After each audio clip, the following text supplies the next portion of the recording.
Hello sir, क्या कर रहे हैं आप? सोच रहा था क्लास 11 का रिवीजन वीडियो बनाने का। अच्छा, एक बहुत सीरियस कंसर्न था बच्चों के पॉइंट ऑफ व्यू से।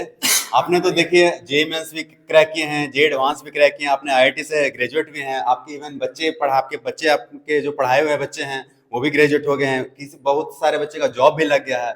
एक 11th वाले बच्चों के लिए एक बहुत बड़ा सा कंसर्न ये था कि मैक्सिमम बच्चे का 11th बहुत बर्बाद हो गया है और अभी 11th का एग्जाम आने वाला है, ऑलमोस्ट बर्बाद ही हो चुका है। और उन बच्चे के माइंड में अब ये आया है कि मुझे अगले साल जेई देना है, अगले साल बोर्ड देना है, अगले साल नीट देना है। अब पूरा एक साल अगर बर्बाद कर चुके हैं, अब आप ये बताइए कि अब हम लोग उसके लिए क्या नया कर सकते हैं कि ताकि उनका 12th बढ़िया हो और साथ ही 11th भी बढ़िया हो जाए, और वो भी एक साल में, क्योंकि एक साल तो हो गया बर्बाद। जिस तरह बताइए क्या कहना चाहते हैं उसके बारे में। सर क्वेश्चन तो आपका बहुत ही बढ़िया है एक्चुअली में। बहुत तो अच्छा पहले तो है। आपको मतलब थोड़ी सी प्रॉब्लम बताता हूँ। जो भी बच्चे अभी 10th से 11th जाते हैं ओके। तो वो 10th वाले मोड में रहते हैं। बिल्कुल। और Around हाँ 2 to 3 month, right? Yes, Yeah. और बहुत सारे ऐसे बच्चे हैं जो 10th वाले मोड में रहते हैं। मेरा 99 परसेंटाइल आया था, मेरा ये आया था 90% अबव 10th में। आपको भी पता है Yes, कितने yes, लोगों का सब आता क्या है। है। तो वो अलग ही दुनिया में रहते हैं कि हमने बहुत बड़ा कुछ तीर मार रखा है। Okay. अब उनको समझ में नहीं आता कि 10th से पहले जीवन में कभी ना फिजिक्स पढ़ा है आपने, ना कभी केमिस्ट्री पढ़ा है। नाम का केमिस्ट्री, नाम का फिजिक्स, 3-3 चैप्टर वो भी रट के काम चल जाता मुश्किल है। से 3 से 4 और जैसे ही 11th में जाते हैं आप, तो पहला ही दिन आपको बताया जाता है basic mathematics for physics. Okay. अब बेचारा उन नीट वाले बच्चों के बारे में सोच के देखो।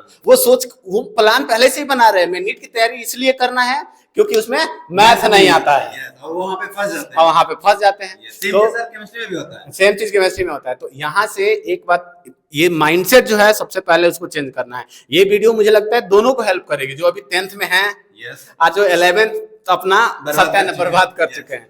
तो 11th वाले बच्चों के लिए देखिए, मैं भी पूरा 11th मेहनत किया था कोटा में, मस्त एकदम पढ़ाई लिखाई किया था, लेकिन कोटा में मेरा कभी नंबर ही नहीं आता था। फिर मुझे एक बात समझ में आ गई। तो सर मतलब फिर मैंने क्या किया, पूरा 11th और 12th के बीच में तो थोड़ा बहुत ब्रेक मिलता है, उस ब्रेक में खूब मेहनत किया। जो बच्चे अभी 11th में हैं, अब देखो 11th में है तो सिंपल सी बात है, स्कूल में पास होने के लिए आपको क्या करना पड़ेगा, कम से कम थ्योरेटिकल, आपको थ्योरेटिकली अच्छा होना चाहिए। अब बोलोगे सर थ्योरेटिकली कैसे अच्छा होने का क्या मतलब है? जैसे आप सिंपल से देखो, किसी भी चैप्टर से 70 मार्क्स का मान लो पेपर है, 30-35 का सारे चैप्टर्स मिला के लिखने लायक तो आ ही जाता है। बिल्कुल। तो आपका कम से कम भाई इतना तो प्रैक्टिस होना चाहिए कि आप एग्जाम में पूछा जाए व्हाट इज टॉर्क, अब टॉर्क का फॉर्मूला अगर नहीं याद है तो आप तो फेल होना क्या, आप डिजर्व करते हैं कि 11th में रहिए। तो अभी जितने भी बच्चे हैं उनका ये प्लान होना चाहिए कि एक बार चुपचाप एक ही बार में ये वन शॉट लगाए, कोई फायदा है नहीं। अगर मान लो लगा भी लिया या जो भी कर लिया आपने, पहले उसका नोट्स बनाओ, उसी नोट्स को रिवाइज करो, उससे बिल्कुल बेसिक क्वेश्चन, जैसे टॉर्क का क्वेश्चन भाई आर क्रॉस एफ होता है, तो आर और एफ दिया होगा, इसको कैसे निकालते हैं। एक बार आपका बेसिक हो गया और आप समहाउ मैनेज कर लिए कि आप 11th पास हो गए। अब आपके पास में 12th स्टार्ट होने से पहले टाइम मिलेगा, महीने दिन।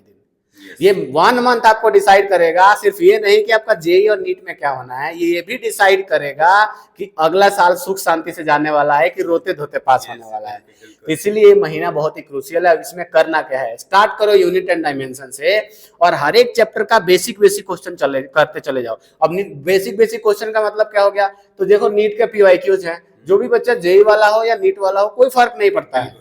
आपको क्या करना है, नीट के पीवाईक्यूज करना है उस चैप्टर से रिलेटेड। आपको थोड़ा बहुत कॉन्फिडेंस बिल्डअप होगा, अच्छा मेरे से क्वेश्चन हो रहा है। अब मान लो आप अपने आप को इमेजिन करें, जोश में आ गए, पूरा साल पढ़ा नहीं है, अरे मैं एडवांस फोड़ दूंगा, अगले दिन लुढ़क जाओगे, मोटिवेशन डाउन, काम खत्म।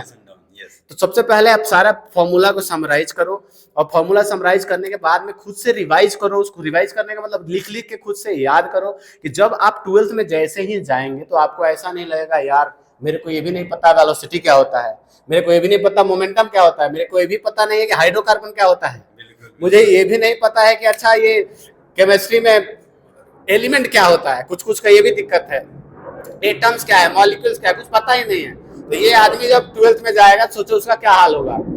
आप तो पहले ही क्लास पकड़ोगे उसको और पढ़ाओगे सॉल्यूशन, उसका खुद का सॉल्यूशन बन जाएगा। तो यही है कि आपको कम से कम बेसिक सारे फॉर्मूलाज का आइडिया होना चाहिए।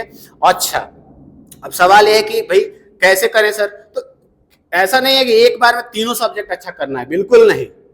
पहले फिजिक्स उठाओ, 2 से 3 वीक उस पर मेहनत करो, फॉर्मूला पता होना चाहिए। मैं बोलूं कि भैया वर्क एनर्जी थ्योरम सर क्या होता है, तुरंत आपके मुंह पे आना चाहिए, work done by all the forces change in kinetic energy.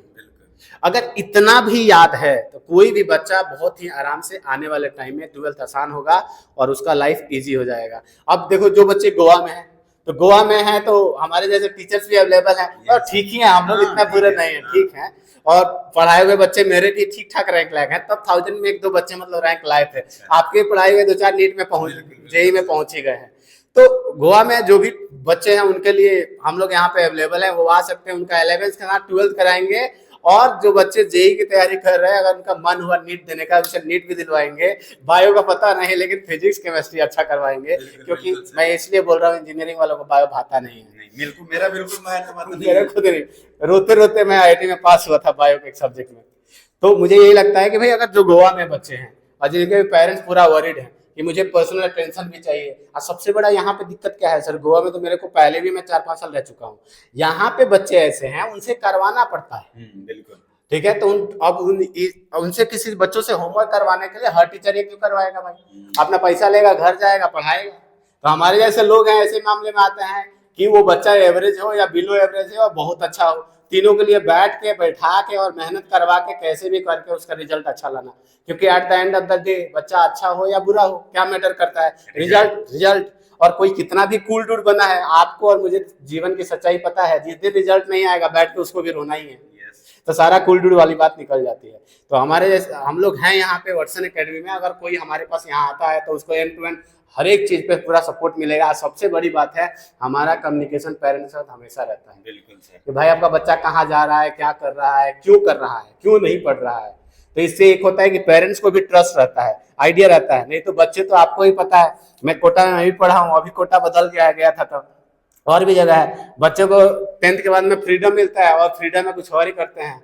और स्टार्टिंग के तो 1 से 2 महीना ऐसे ही बर्बाद कर देते हैं। हाँ स्टार्टिंग एक, हाँ अभी इसमें कुछ बच्चे देखो, बच्चे भी अजीब हैं। बच्चे भी अभी क्या करेंगे, मान लो उनको पता है 11th खुद के वजह से बर्बाद हुआ है, किसी टीचर का कोई दोष नहीं है, अभी भी ये टीचर को जज कर रहे हैं, भाई तुझे नहीं आता। मैं किसी को बुरा नहीं बोल रहा हूँ, हो सकता है टीचर का कम समझ में है, भाई तू खुद में तो देख। तो सबसे पहली बात यह है कि किसी भी कोई भी कैसे भी पढ़ रहा हो, टीचर को जज करने से पहले अपनी क्वालिफिकेशन देखो। मैं इसलिए बोल रहा हूँ क्योंकि अगर जज करोगे तो 3 महीने जो आप बोल रहे थे, 3 महीना जज करने में ही मास्टर ढूंढने में निकल गए। वही है ना कि हिरन कस्तूरी ढूंढती रहता उसके पास है। तो वही वाली बात है। तो ये ढूंढना नहीं है, जो मिल गया टीचर से बात आपकी समझ में आ रही है, लग के उसके साथ में दोनों को मेहनत करना है, तो अभी जाके जेईई और नीट या कोई भी एग्जाम सीरियसली क्लियर होगा। और इसके लिए हम लोग गोवा में तो हम लोग बैठे हुए हैं दोनों के दोनों, और मैम भी है बायो के लिए, तो हमारे पास टीम बढ़िया है एकदम। आपको क्या लगता है? बिल्कुल सर, और मुझे लग रहा है कि इस वीडियो के माध्यम से जितने भी हमारे 11th वाले बच्चे थे सबका डाउट क्लियर हो गया होगा। हाँ। इवन जो 10th में जो आए हैं बच्चे, 10th वाले, उनको भी माइंड में क्लियर हो गया होगा कि हमें 11th में क्या करना है, किस वजह से बच्चे का पूरा 11th बर्बाद होता है। अब मैं तो यही बोलूंगा किसी बच्चे को, अगर मान लो जो गोवा में है उसको लगता है कि नहीं मेरे से तो हो ही नहीं रहा है घर बैठ के, मुझे थोड़ा आइडिया चाहिए, तो हमारे पास आके फ्री ऑफ कॉस्ट मिलो। बिल्कुल आ सकते हैं। हाँ, और किसी और को चाहिए कि थोड़ा इससे रिलेटेड वीडियो बनाने के लिए, तो आप फटाफट कमेंट कर सकते हैं, उसके लिए हम लोग बनाएंगे, पढ़ाएंगे भी, बनाएंगे भी, सिखाएंगे भी। ओके सर, रखते हैं, बच्चे आ गए। Thank you so much sir, welcome sir, welcome.